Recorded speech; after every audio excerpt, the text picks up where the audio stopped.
Hello friends, now let's start to understand something what is called as HDFS. In short, that is nothing but Hadoop Distributed File System.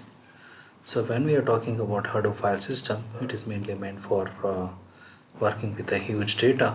So we need a special type of file system, and Hadoop Distributed File System is the one which helps us to store the big data. So what exactly is the Hadoop distributed file system? So let us have some introduction to this. So when a data set grows to the capacity of gigabytes, then we can store it in one physical machine. But when it comes to terabytes and petabytes and so on, then we cannot store that particular data into only one system. So in those situations, we make use of separate machines, and the file systems that manage the storages across the network machines is called distributed file system. So the Hadoop also is a distributed file system, and it is called as Hadoop distributed file system. So it comes with the distributed file system. So Hadoop, the HDFS is Hadoop's flagship file system, but Hadoop actually has general purpose file system abstraction. So we will see along the way how Hadoop integrates with the other storage systems as well. So it is normal file system itself, but it is having some of the extra code which helps us to which helps the HDFS a little special one rather than our conventional file system. So how exactly the design of HDFS is working? So HDFS is a file system designed for storing very large files in terms of terabytes, in terms of petabytes and so on, and with having the data streaming data access patterns running on clusters of commodity hardware and so on.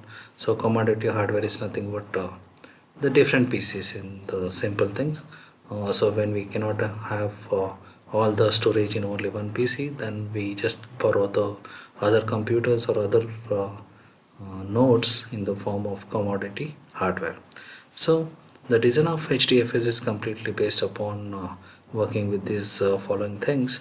So it contains very large files, it is having the streaming data access, and it can work with the commodity hardware, and it is having low latency data access. So low latency data access in the sense it is not useful for working with a transactional database, transitional type of information, something like I want to store the data and fetch the data up, in the form of transactions without having any uh, time, that is in terms of milliseconds we need to finish up the transaction. So in those situations HDFS doesn't work very good. So for that we say it as low latency data access. So sometimes we may having lots of small files which are put inside the database. So all the database, that is distributed file system, will be having the blocks of files, and the blocks of will be having a certain limitation to each one of the block, and they will be in the form of smaller data files. So here in the HDFS we will be having multiple writers, arbitrary file modifications, but there is a restriction for uh, this one. We even if we have the multiple writers, we will be having the arbitrary file modifications only done by the particular software, but not by everyone. So we have the multiple access users rather than using multiple writers. So multiple writers in the sense here we are trying to make use of many copies being maintained inside the clusters of our commodity hardware. So let us understand each one of them one by one. So HDFS is a file system designed for storing very large files with streaming data access patterns running on a cluster's commodity hardware, which is repeated here. So very large files that are hundreds of megabytes, gigabytes or terabytes in size, they have to be stored inside the HDFS. So our HDFS is capable of storing very large files.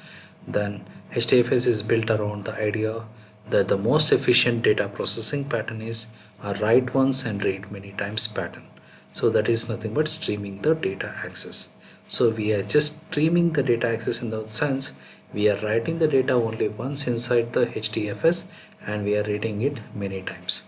So a data set is typically generated or copied from a source, then various analyses are performed on the data set, on the same data set, multiple times. Then next we have the low latency data access. So the as I have said earlier, applications that require low latency access to data in the tens of milliseconds range will not work well with the HDFS.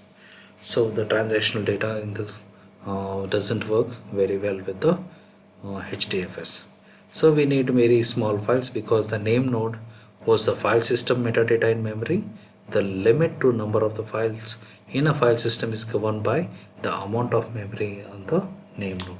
So every name node is having a certain size, and that certain size will be always maintained by that name node. If it is excess, it will be stored in another file. So we have a very large number of small files.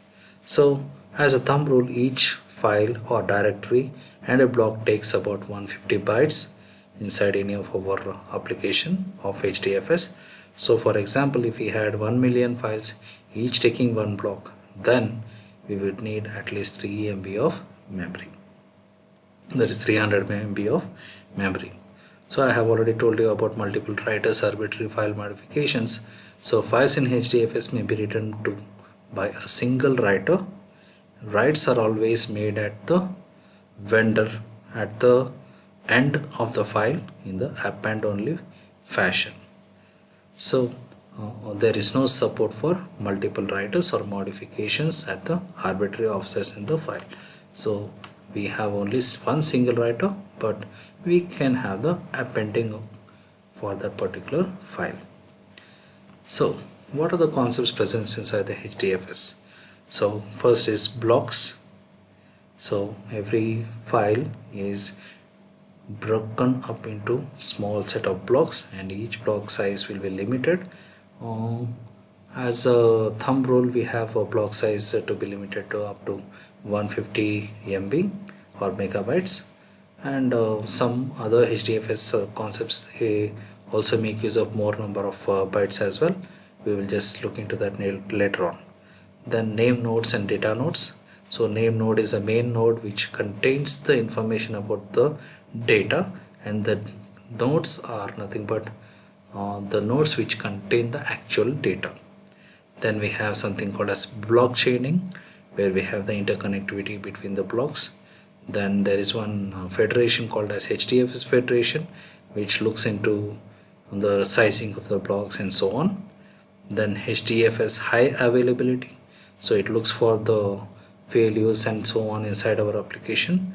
Whenever data is being asked by the client for analysis purpose, so if any one of the node is not responding properly, then it will take care of that availability of the data in the other node or other commodity hardware. And we always see that HDFS is having the multiple copies, so we say that HDFS is high availability. For that we have different softwares which we are going to see in our later sessions. Then command line interface, which works for working with our HDFS file system, like we work for file systems present in Unix by using some commands like ls and so on. So what are the commands we use for working with the HDFS file system? We will be using some of the command line type of interface directly to work with the HDFS. Then we have the Hadoop file system, something in the form of local files, HDFS files, then Azure files and so on, so which we'll be seeing later. So along with that we have some interfaces. So the first one we have already seen, that is command line interface. So along with that we have the Java interface. So most of the times we have Java interface for the Hadoop systems, but nowadays we are having even Python interface as well being given to the HDFS file system. So let us understand each one of them one by one. So as I have already told, disk has a block size about 512 bytes and HDFS uses 512 MB. It depends upon the HDFS federation. Then name nodes and data nodes. So name node is the one I can say the master, and then data node is a worker. So name node contains where exactly the data is, and the data node is the actual thing which contains the data, so we call it as workers. So we will be dealing them in detail later. The next block caching. So block caching is nothing but a off heap block cache. So cache is nothing but how exactly this is going to get cached to our main memory. So caching, we already know that it is nothing but the interface between the hard disk and the processor. So how exactly this cache memory is going to work? Here the block is being cached towards the processor. Then next we have the HDFS federation, which allows the clusters to scale by adding name nodes, each of which manages a portion of the file system namespace. So here we can add many name nodes, we can make the size changes to the size and so on in the HDFS federation. So according to the specification given by the HDFS federation, we are going to make use of the new name nodes and so on. Then next we have the HDFS high availability, that is highly available shared storage. So for that we have something called as NFS filer, that is network file system filer, or we have something called as QJM, Quorum Journal Manager, or Zookeeper. So all these things are working for available, that is shared storage type of concept, where every time whenever we are trying to have the access towards the data, then our files or data is being made available by these type of things. Then the command line interface, as I have said, it is the simplest interface which we use in commonly inside the DOS or the Unix operating system to work with the files like make directory, then copying the files and so on. For listing the files we use dir or ls in the Unix operating system and so on. So this likewise we use even the Hadoop command line interface for working with the Hadoop file system. Then next we have the Hadoop file system, where we have the Java abstract class called as org.apache.hadoop.fs file system, which represents the client interface to a file system present in Hadoop. So this exactly is the package being provided by the Hadoop to work with the Java abstract class. So by making use of this, we are going to give the commands to the Hadoop file systems using the Java interface. So there we have the local file, HDFS file, Azure file, and many other files which will be dealt later on.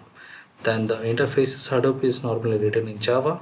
So most Hadoop file systems interactions are mediated through the Java language. So this is brief about HDFS. So we'll be seeing each one of these concepts in detail in our next session.